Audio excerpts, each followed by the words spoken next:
বাহরাইনের রোদে গ্রামে শ্রম নিয়ে আব্দুর রাজ্জাক কেবল একটি স্বপ্ন দেখতেন, মেয়ের মুখে হাসি ফোটাবেন। নাম তার ময়না, বয়স মাত্র ৯ বছর। ৯ বছরের ফুটফুটে মেয়ে ৩ দিন আগেও ফোনে বলেছিল, আব্বু আমার জন্য জামা আনবেন তো, আমি অনেক ভালো করে পড়ছি, দেখবেন। কিন্তু ৬ জুলাই সকালে হঠাৎ এক ফোনে কল। প্রবাস থেকে পাগলের মতো ছুটে এলেন রাজ্জাক। বাড়ির উঠানে ঢুকে চিৎকার করে উঠলেন, ময়না, ও ময়না, আমার ময়নাটারে কে নিল রে? তার কান্নার আওয়াজে কেঁপে উঠল চারিদিক। গ্রামের বাতাস ভারী হয়ে গেল শোকে। আর তাই আহাজারি দেখে পাশের মানুষেরাও তার চোখের পানি ধরে রাখতে পারেনি। একটার পর একটা মানুষ ভেঙে পড়ছিল। এই কান্না ছিল শুধু একজন বাবার না, পুরো সমাজের বিবেকের কান্না।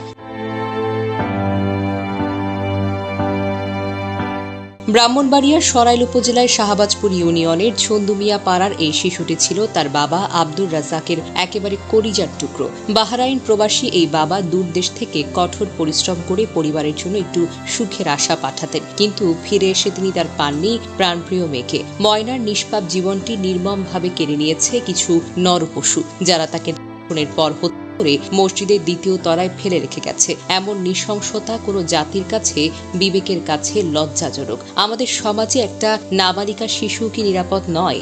২০২৫ সালের ৬ জুলাই রোববার সকালে ছন্দুমিয়া পাড়ার জামে মসজিদের দ্বিতীয় তলায় ময়নার রক্তাক্ত মরদেহ পাওয়া যায়। এই মসজিদ, যেখানে শিশুরা প্রত্যেকদিন আরবি পড়তে আসে, যেখানে জুম্মার নামাজে মানুষের ভিড় জমে, সেই পবিত্র স্থানে এমন জঘন্য অপরাধীর চিহ্ন রেখে গেছে দুর্বৃত্তরা। স্থানীয়দের অভিযোগ, ময়নাকে ধর্ষণের পর নৃশংসভাবে হত্যা হয়েছে। তার শরীরে আঘাতের চিহ্ন স্পষ্ট। পুলিশ জানিয়েছে, ময়না তদন্তের রিপোর্টে ধর্ষণের বিষয়টি নিশ্চিত হয়ে যাবে। তবে প্রাথমিকভাবে এটি একটি পরিকল্পিত হত্যা বলে ধারণা করা হচ্ছে। মরদেহটি সম্ভবত গোপনে ফেলে রাখা হয়েছিল, যাতে অপরাধ ধামাচাপা পড়ে। ময়না ছিল লতিফ মোস্তারি সরকারি প্রাথমিক বিদ্যালয়ের ৫ম শ্রেণীর ছাত্রী। পাশাপাশি স্থানীয় একটি মাদ্রাসার নুরারি বিভাগে পড়ত। প্রত্যেক দিনের মতো শনিবার ৫ই জুলাই বিকাল ৩টার দিকে সে খেলতে বেরিয়েছিল, কিন্তু আর ফেরেনি। তার মা মোসাম্মদ লিফা আক্তার, এলাকাবাসী, এমনকি সামাজিক যোগাযোগ মাধ্যমে নিখোঁজের পোস্ট আর মাইকিং এর মাধ্যমে তাকে খুঁজতে থাকেন।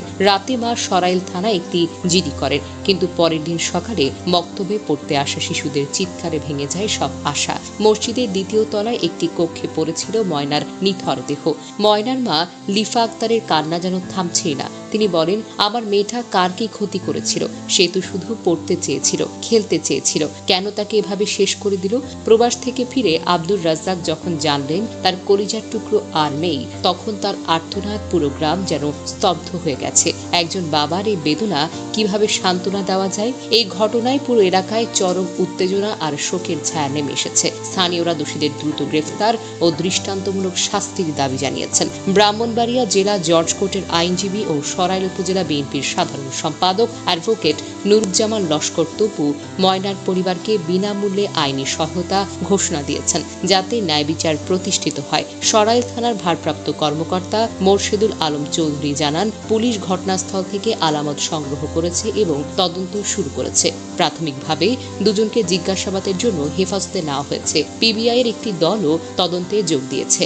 ময়নার এই নির্মম হত্যাকাণ্ড শুধু একটি পরিবারের নয়, পুরো জাতির বিবেককে নাড়া দিয়েছে। একটি ৯ বছরের শিশু, যে এখনো জীবনের রঙিন স্বপ্ন দেখতে শিখেছিল, তাকে এভাবে নিষ্ঠুরভাবে শেষ করে দেওয়া আমাদের সমাজের জন্য একটি কলঙ্ক। আমরা কি এতটাই নির্লজ্জ যে একটি শিশুর নিরাপত্তাও দিতে পারবো না? ময়নার মতো কত শিশুকে আর হারাতে হবে আমাদের? এই প্রশ্নের উত্তর খুঁজতে হবে আমাদের সকলকে। দোষীদের দ্রুত শনাক্ত করে কঠিন শাস্তি নিশ্চিত করা এখন যেন সময়ের দাবি। ময়নার স্বপ্ন ভেঙে গেলেও তার জন্য ন্যায় বিচার আমাদের দায়িত্ব।